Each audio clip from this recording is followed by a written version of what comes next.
Mao pa yung adlaw mga sangkay, inin akon balay akon baga gihinahinayan beranda da ini beranda.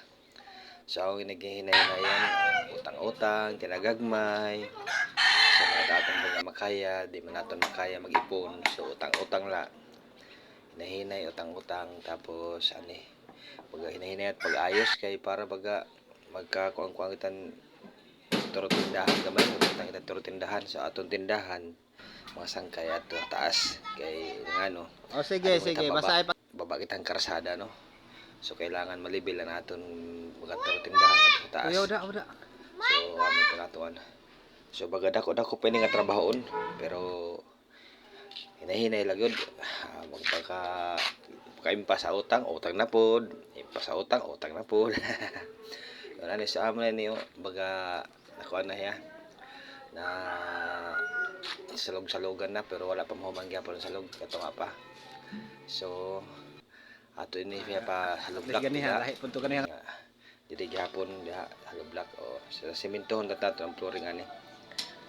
Bisan ganda baga oray mga finishing basta kay importante matabon-tabunan lang ini para safety liwat kita kay baga kawatan na rapitan motor din ni ani ay nang so ini aton ini baga ipasara sa niya magpo-flooring na hira sila sugdan ang flooring so katunga na so asya ni mga sangkay aton mga paningkamot hinahinay makakaya ra gud basta siring pa kung diri kaya mag-ipon di hinahinay pag-utang pirsa na magbayad ng utang.